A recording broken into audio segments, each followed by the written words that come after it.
Ce soir, notre performance est assurée par Thomas N'Gijol du Jamel Comedy Club. Alors, il est en tournée dans toute la France actuellement. Thomas N'Gijol, bonsoir. Bonsoir. Alors, j'ai vu dans votre biographie quelque chose qui est tout à fait louche. Vous étiez un élève correct. Ouais. C'est louche pour un comique, non? Bon, non. C'est pas la bonne trajectoire. C'est vrai que j'aurais dû arrêter en 3e normalement. Ça, c'est bon, ça. Mais non, j'ai poussé un petit peu jusqu'en licence. Oui, jusqu'en licence, Ouais. carrément. Ouais. Je voulais être un site en fait. Alors, c'est raté? Bah si, demain tout tombe à l'eau, je passe mon concours et puis c'est reparti. Hein. Regardez les enfants, vous pourriez avoir N'Gijol comme instituteur. C'est classe, moi je vais kiffer en plus, j'aime bien. Vous avez failli être instituteur, mais aussi vous avez une petite dette à l'égard des instituteurs, parce que c'est eux aussi qui vous ont... Enfin, c'est un instituteur qui C'était mes vous a mis... premiers metteurs en scène, voire juges, je sais pas comment il faut dire, mais c'était mon premier public. Parce que j'avais une grande fierté à faire rire mes profs. Ouais. Les profs, pas les copains? Non, les potes, ils rigolaient toujours. Mais quand les profs, ils te virent avec un sourire aux lèvres, c'est super gratifiant. Moi, j'aimais bien qu'ils me virent en disant non, mais là, c'est trop. Je suis obligé de vous virer, mais vous êtes quand même sympa et drôle. Et en tant qu'humoriste, est-ce qu'il a retenu la leçon, Thomas? Est-ce qu'il travaille? Ouais, parce que là, c'est dans les tripes quand même. Ouais. C'est un truc que je voulais faire depuis tellement longtemps, donc... Ça a toujours été le stand-up? Indirectement, ouais, parce que j'étais pas dans les sketchs. Quand quelqu'un me parlait dans la salle, ça m'effrayait un petit peu. Ouais. Et après, quand j'ai appris ce que c'était concrètement le stand-up, ça allait, quoi. Ça m'a Parce que libéré. dans le stand-up, par exemple, le Jamel Comedy Club, Ouais. il s'en passe autant dans la salle que sur scène. Exactement. Excusez-moi, j'ai failli mourir. Ouais, il s'en pas passe.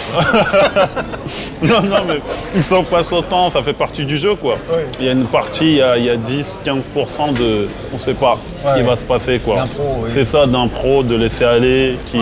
qui fait que chaque spectacle est unique, en fait.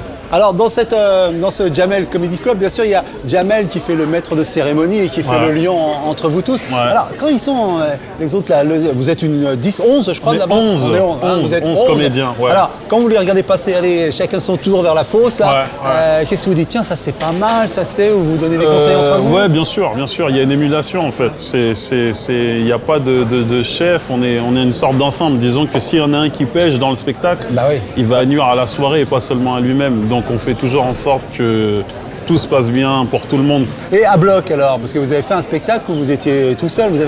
ça va revenir. Je pense Bien que sûr. le but du Jamel Comedy Club, c'est que tout le monde prenne C'est ça son justement, c'est indépendance. ça. Là c'est juste une petite trêve, quoi. Ouais. C'était juste, on a donné les 4 premiers mois, on a un peu mis ça en scène, on a vu ce que ça a apporté, tout ça, c'était mortel et ça va reprendre Jamel. Là, c'est jouer quand même face à 1500 personnes avec la locomotive Jamel.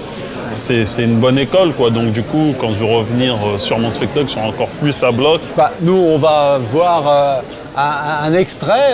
Une sorte d'extrait, une espèce d'extrait. de bœuf, parce que je vois qu'il y a un contexte un peu de n'importe quoi. Ah bon? Ce Alors, qui est- cher j'aime bien public le de n'importe quoi, c'est J'aime bien. N'Gijol qui le dit. J'aime bien le n'importe quoi, moi. Bon, bah alors, vous allez être servi donc N'Gijol du Jamel Comedy Club. Bah, il débarque. Il débarque, allez. Oh, pardon. Ah bah, Bonsoir. Avant, je jouais dans une salle qui était très proche de ce système-là où... Ah, vous étiez venu me voir à l'époque? Oui. D'accord. Donc, vous vous rappelez qu'il y avait plein de mecs bourrés qui tombaient sur scène quand je jouais, tout ça. Et là, c'est vrai, il y avait des mecs qui étaient... Il y a un mec qui a joué avec moi un soir, quoi, bourré, tout ça.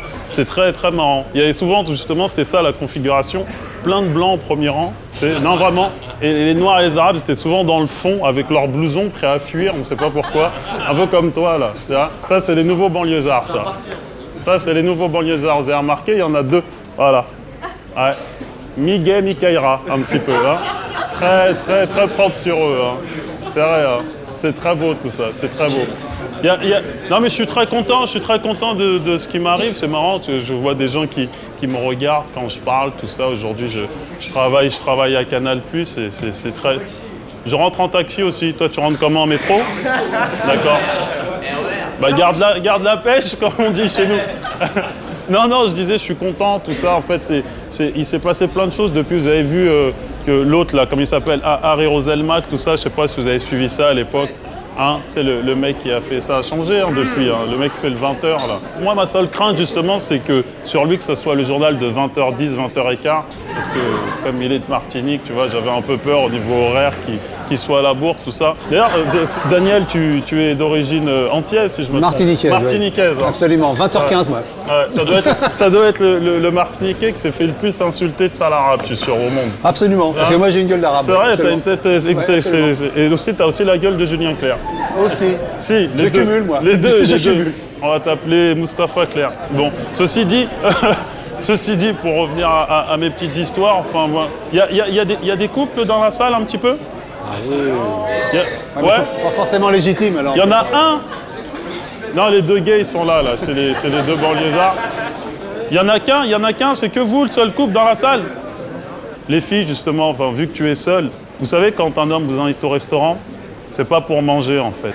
Non, je vous le dis parce que ça m'est encore arrivé, tu sais, c'est dans l'espoir de flirter après. Parce que vous, Pépère le chat, vous êtes capable d'enchaîner l'entrée, le plat de résistance, le dessert, à la fin de la soirée, nous dire « Merci, j'ai passé une excellente soirée ». Thomas Merci. Njijol pour ce stand-up.